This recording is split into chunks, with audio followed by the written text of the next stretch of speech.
Today, I'm talking to Kimberley Starr, who is an Australian novelist and English teacher. Kimberley has written several novels. Her first was The Kingdom Where Nobody Dies, and that was followed by The Book of Whispers. More recently, she released Torch, which was shortlisted for the Davitt Awards for Best Crime Fiction.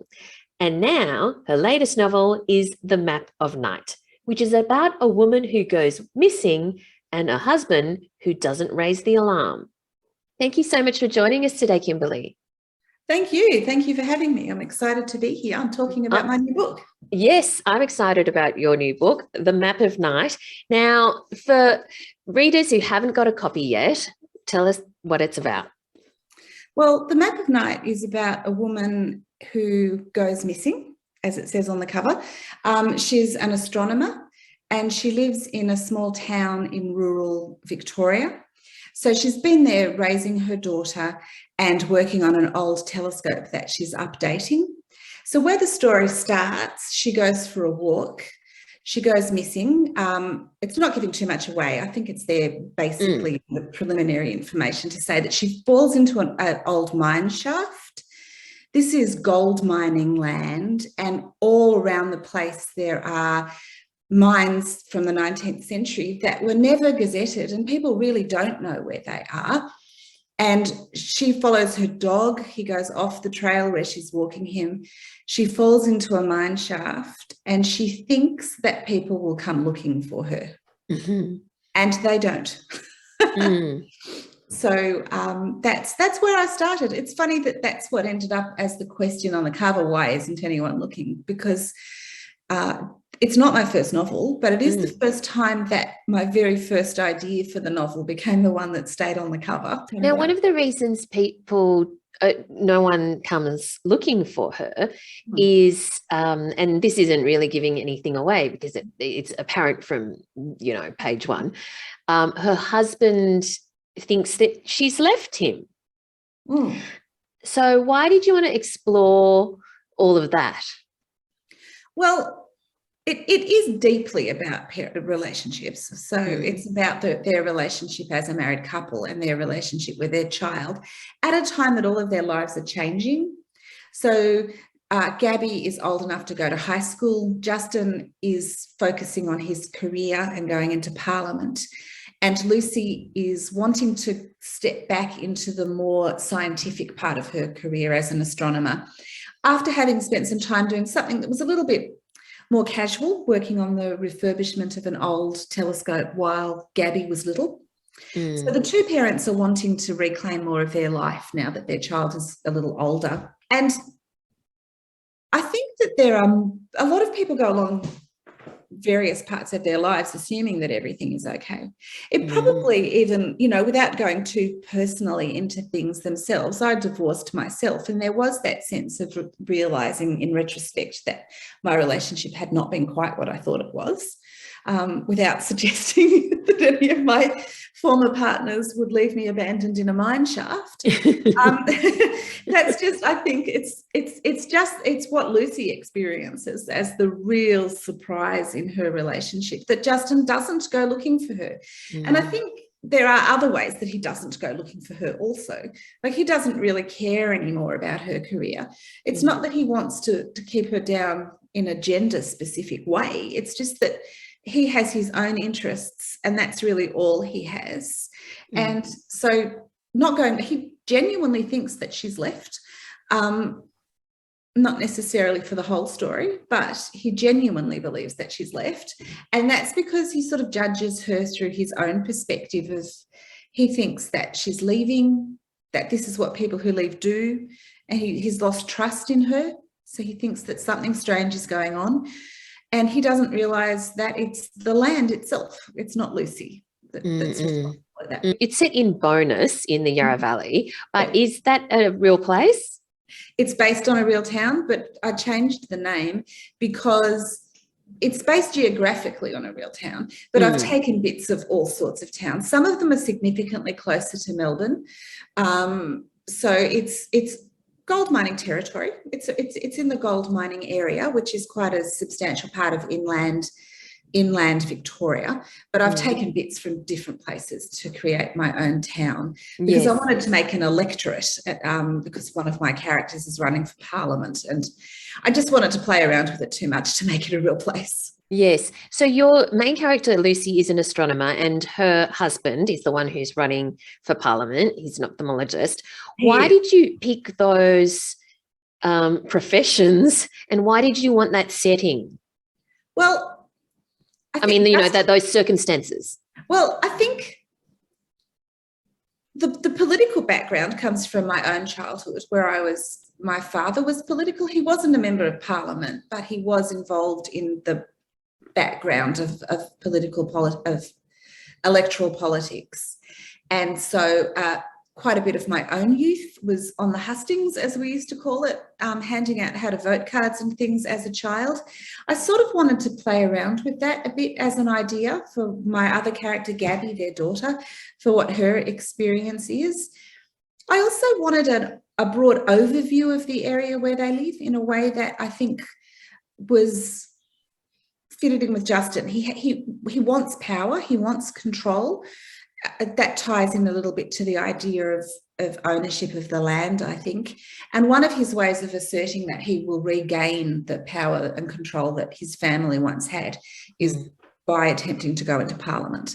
Now, with her profession as an astronomer, that's pretty unique. Not that many people are astronomers. Yeah. And it's set in a situation where she works in an observatory somewhere in the Yarra Valley. So where did the idea, do you have an interest in astronomy? I actually do. The earliest part of my interest in astronomy comes from spending time with a telescope with my father when I was a child.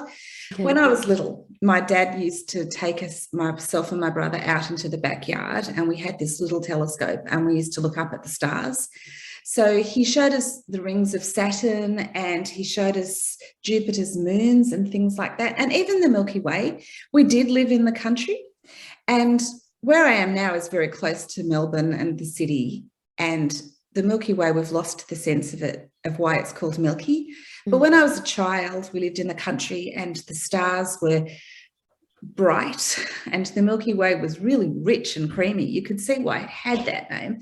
And when I was writing a story that's about a marriage, but it's also about parents and a child, all of those formative memories for myself of time spent with my dad really came to the fore. And more specifically, I'm also a high school teacher. And a few years ago when I was starting, I knew about the gold mine. I knew about that she was lost. But I went on an excursion with some of the kids from my school, and it was a science excursion. I'm an English teacher, but we do this sometimes. So I went on a science excursion and we went to a telescope, and I just watched the way the kids were really fascinated by it, and it just sort of chimed with a lot of the ideas that I was writing. So yeah, that's how it came. And so this is not your first novel. You've written several. So when did you decide you wanted to write books? Oh, look, when I was about 8 years old, my school had a book week short story competition. And I often think that's where I really decided that I was going to be a writer. But I think even then I already knew, because I had 5 or 6 short story entries ready for it. And most of them I had drafted and put into little book things with staples down the side so that they look like real books even then. So I don't know when the idea first occurred to me. I just always think that that's what I wanted to do. So then you became an English teacher, which kind of makes sense. And what then was the trigger that made you think, I'm actually going to write a whole novel? It was actually the other way around. When I went to uni, I guess I thought I might end up in academia. I didn't. While I was at uni, I developed the ideal of never having a full-time job. And so I did casual jobs and part-time jobs for a while I was working on books, and I did a master's degree, and I had a family, and I just kept on with part-time jobs. And then I had my first novel published. I was a really slow writer then. It was 20 years ago that my first novel was published. And so I had already published before, and I had kids myself, and they were school age before it occurred to me that I might want to be a teacher. Oh, really? Yeah. Wow. But what made you think then I'm going to become a teacher, Yeah. Well, after a while, my kids got to school age and I enjoyed spending time with them, and I enjoyed spending time with their friends, and I was a little bit sick of getting casual jobs working in department stores and doing accounts clerical work and those sorts of jobs that come and go. They're fine as jobs, but I was just starting to think I might want a more precise career. And also I knew I'd love teaching, and I love English, and so it just seemed obvious, and I do. It is a great job. And so how do you fit in your writing and your teaching these days? What's the proportion of time spent? Probably about 50-50, I think. Okay. Yeah. Because you teach part-time. I do. I teach part-time, but I teach 4 days a week and I write 3 days a week. So it's a little bit less than 50-50 unless you have an 8-day week. But when I wake up in the morning, like I normally set my alarm, or I wake up naturally at about 5:30, 6 o'clock, and I do a couple of hours writing before I go to work. Then once I'm at work, teaching is just an all-encompassing job. Sure. When I come home, I'm a bit tired, but sometimes in the evening I find some more time then as well. So tell me about the Map of Night then. When did you think of the idea, and how long did it take to write your first draft? Well, the idea was simmering for a while. I think that's true of all of my novels. So there were bits and pieces of the ideas. Like I knew I was going to write about an astronomer. I knew I was going to write about the gold rush at different times. The first draft, probably about a year. I think I am starting to get a little bit more efficient with first drafts now. So with Torch, my previous novel, it took years. That was about an arsonist, and it took years to sort of pull it all together. So the Map of Night, probably about a year for the first draft, and probably about a year to refine it. So and did you plan it? Like, did you know what was going to happen? Roughly. Oh, you did from the start? Yeah. So were you a plotter? Well, I think this is the novel that taught me to be one. Really? Yeah. So you weren't before? Well, I've always had rough outlines, and they've always been very rough. And I think with my first draft of the Map of Night, it was quite different to the way it's ended up. It's benefited hugely from the editorial experience. I've worked with a few editors at Pantera, and they have been very, very helpful. I think that I'm at the point now where I don't really want to treat this as something where I write a couple of pages and then I wake up the next day and I write a couple of pages of something completely different, and at the end I try to stitch it all together and end up with 3/4 of it not being usable. So I think I've learned to be a planner, and my work that I'm doing after this I have planned, and I think it's much better for it. So you're already working on your next one? I am. I have a printed out manuscript of it here as well. It looks at the moment like this. So it's it's my preliminary draft. So it's not quite the first. Sorry, it's my preliminary draft. So in terms of your writing, do you write in Word? Do you write in cafes? Do you write at home? What's your process and your routine? All of those things. So when I talk about waking up in the morning and writing, at that stage, I'm probably on my computer and probably typing. At the moment, once I have a preliminary draft, it's so rough. And so at the moment, I'm writing longhand. I printed it out so that I can actually see it, and I'm writing longhand editions. They look like that. Oh, wow. So and then I'm going to have to scan it in and type all the corrections up.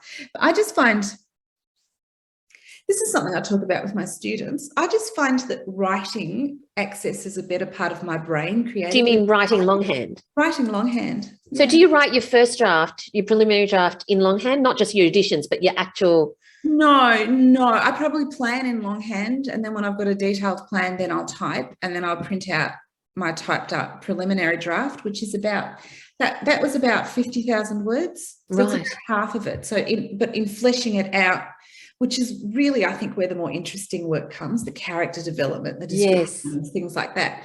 I'm just finding that I'm getting better ideas when I do it by longhand and colour code. So it sounds like you kind of create the skeleton via the computer, but then you put all of the depth in it longhand. That's what I seem to be doing this time. And I think that's interesting. I think it's the first time I've done it that way. So I can't claim that's the secret. So I can't remember who told me this, but someone said with each novel, you sort of have to learn how to write the novel. So, but I'm hoping that what I'm learning now, because it seems like I'm writing better, faster this way. Like that's great. Sort of consciously knowing what I'm doing at each step. Like now I'm planning, and now I'm putting together the architecture, and now I'm decorating. So yeah, I love that. And so do you write, or do you have to write? I mean, when you're writing longhand, can you be on the bus or at a cafe, or do you have to kind of be in your environment? No, I can write anywhere. I have 3 children of myself, and so it's nice when my house is quiet. But for most of my life, I've been in noisy environments, and I've gotten very good at blocking. Right. So I can write anywhere. I can write anywhere. Yeah. What was the hardest thing about writing this book? I think structurally, I did find this one a challenge. So I think that I had an idea of where it was going to start and where it was going to end. But the fact that Lucy is in a mine shaft for a lot of it, and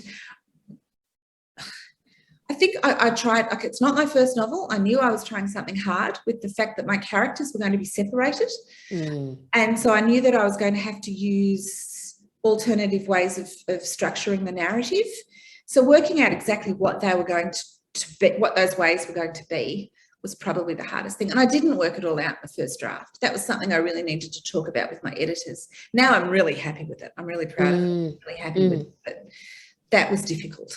Did you have to do a lot of research, and what kind of research then? I did a lot of research. Some of it was online, like reading about how mine shafts work and what the different bits and pieces of it were. Other bits of it were much more fun, like walking the dog, going out into the bush, getting a sense of the smells that she would have smelled, finding a few old abandoned mine shafts, some of which you're not allowed to go near.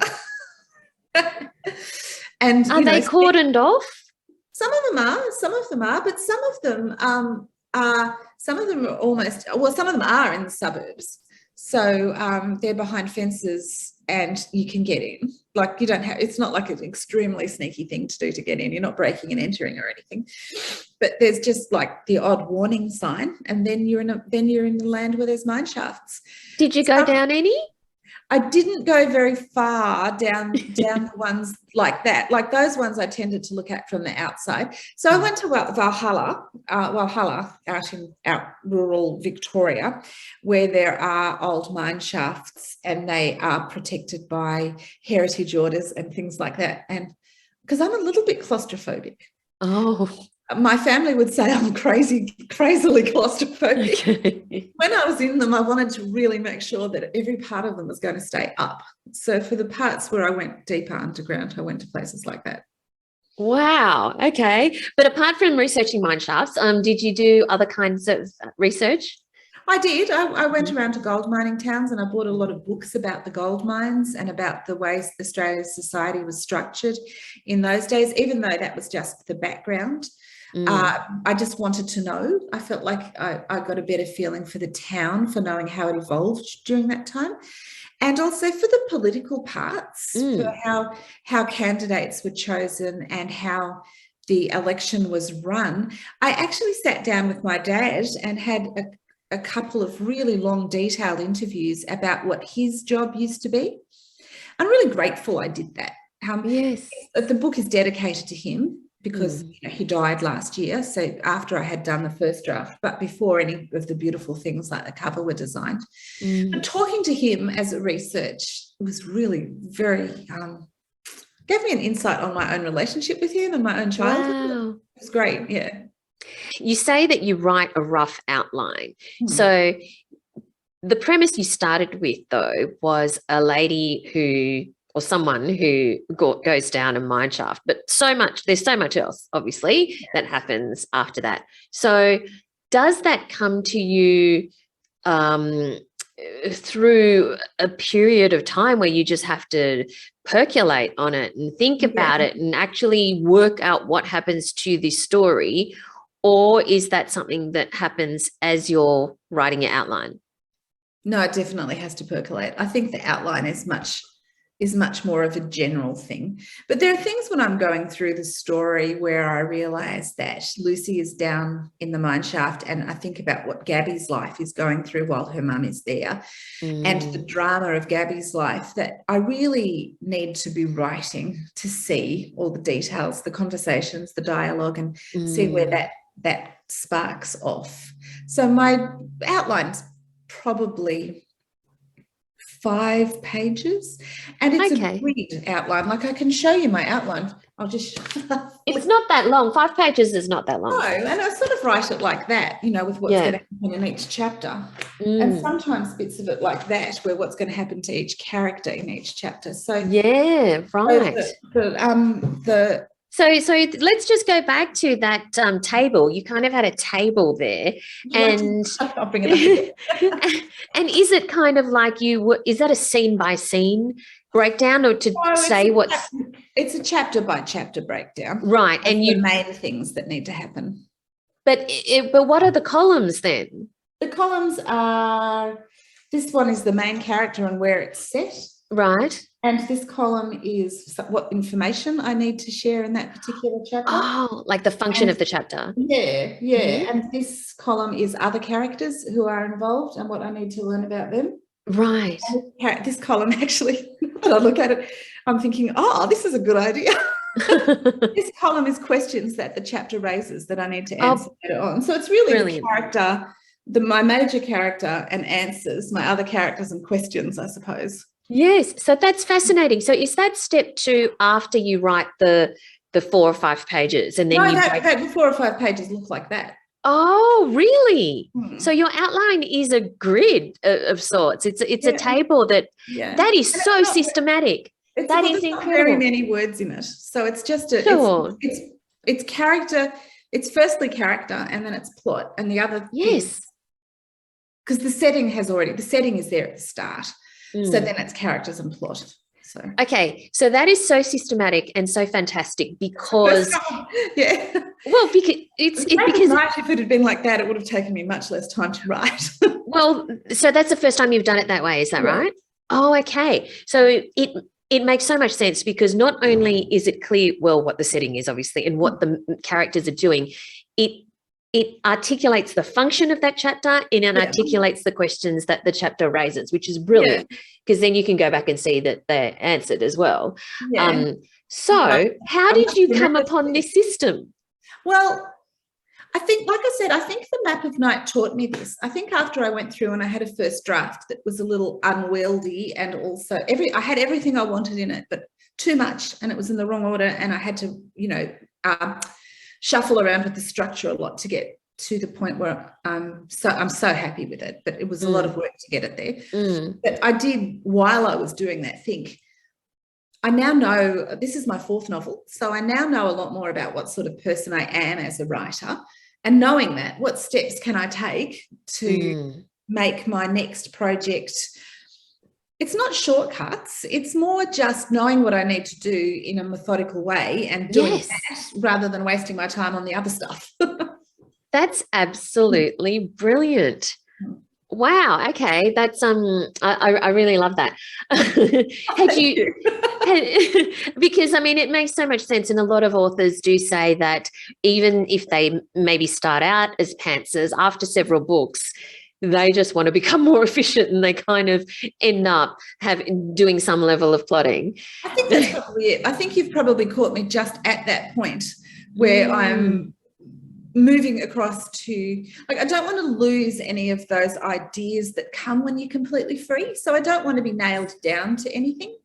So things move in and out of those columns all the time. Sure. I don't want to be a heavily, my stories have a plot, there's a mystery. There are things that have to be resolved, but I don't want to lose sight of the fact that characters are my first love in fiction. So, Yes. it's not a tight grid that I have to stick to. And in terms of your characters, how well do you need to know your characters before you start writing? Do you know them intimately, or you discover them as you put the words on the page? I think putting the words on the page to some extent is getting to know them. So I know certain things about them. I know the obvious things that you'd know about someone that you meet. I don't know a lot of their attitudes. I don't know a lot of their vocabulary.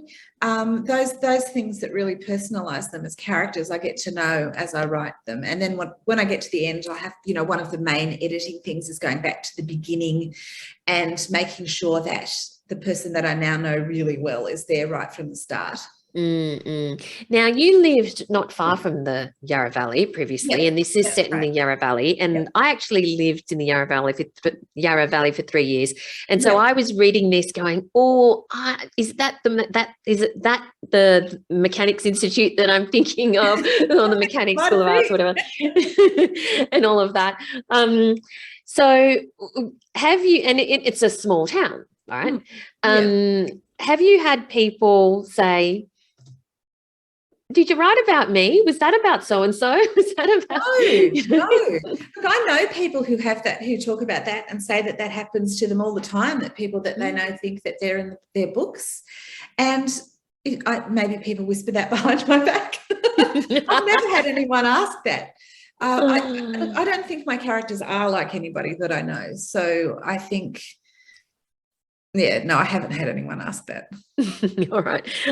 So finally, what are your top 3 tips for writers who want to be in a position where you are one day? I would say firstly, stick to it. It's hard. So I've had a few books published now, but I have more books than that are on my computer and will never see the light of day. And I think, like, each time I wrote one of them, I thought that might be it, that I might get a publishing contract, but I learned something from each. I'm still learning now, obviously. That's mostly what I think we've been talking about. But before I was published, I learned a lot more, and I learned a lot from each book that I wrote. You learn from the books that don't succeed, I think, a great deal. So stick to it would be number 1. Stick to it, yep, great. Yeah. Number 2 would be find your voice. Like, find the way you want to tell a story, and think about what writers you like and what writers you don't like as much, and try to identify what you like, and just play around with different styles and until you find your voice. So, so that would be what makes you different from other writers, because even in a field like rural literature in Australia is having a bit of a moment, but the writers in it are all quite different. So find your voice would be number 2.